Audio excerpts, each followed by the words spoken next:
All right, I just got done watching PBS.org, their documentary called Time for School. I thought it was a very interesting documentary, and they made some great points, and there were some really educational things that came from it.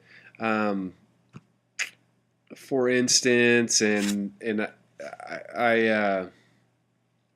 one of the things that really stands out to me is the amount of women or females um, per male that was going to school. Almost a third of them were women, which is I thought was a lot, and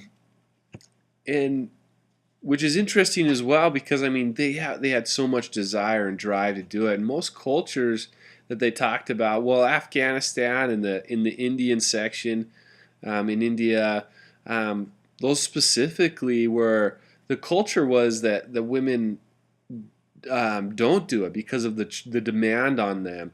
They do all the chores and they do all the farming and all the cooking, and there was so much for them to do that it's hard for them to get into schools and to learn and uh, get where they want to.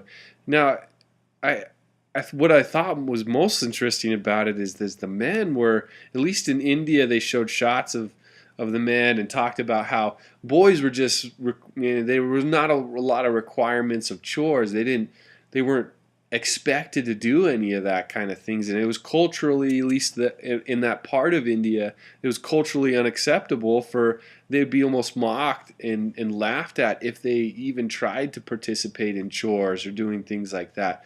Where and that, I mean, that's a good example of how their culture is almost failing them. Is that the men who go to school and kind of pushed in that direction, where the women, if they were going to go to school, they really have a true desire and they have to work hard for it. They give up, or they don't give up anything. They'd have to work through all their chores faster and more efficient, and or they even take night schools like the girl in India, and really have to make up for a lot of that and even work on their books.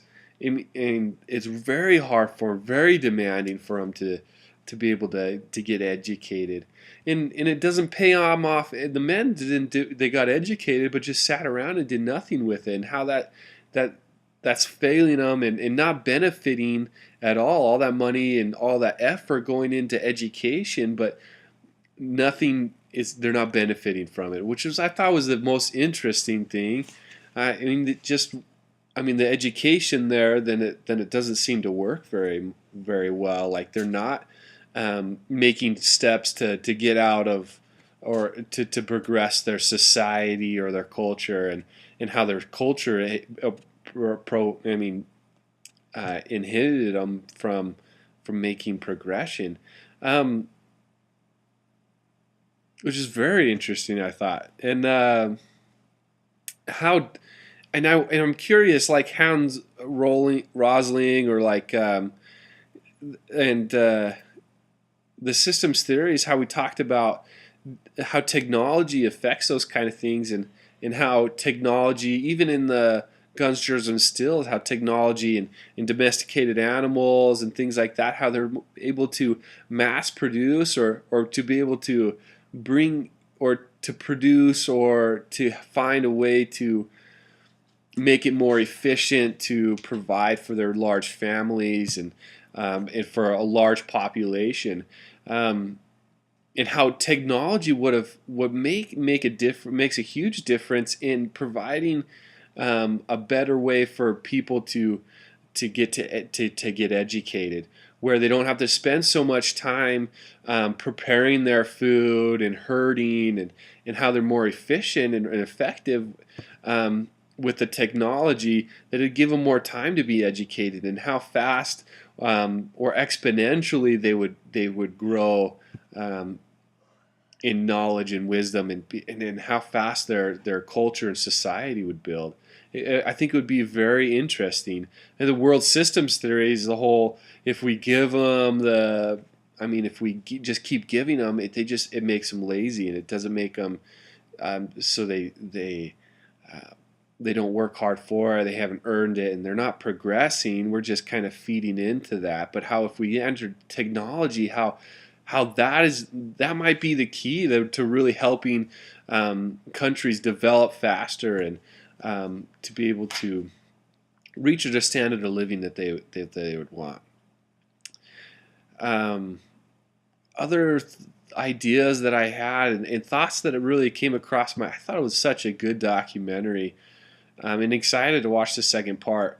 But what I thought was also interesting in Japan, the boy that was so driven and focused on his education, and how they mentioned that just it wasn't it was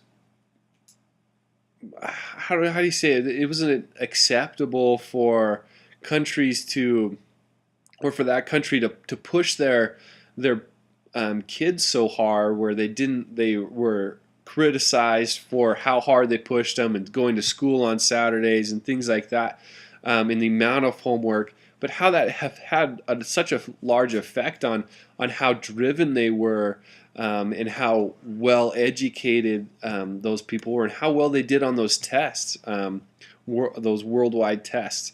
Now, and then once they start bringing that down and the kids spent less time and had less homework, how less devoted they were, and how it was a decline in desire to be there and in passion and actually what they were doing. They didn't understand it.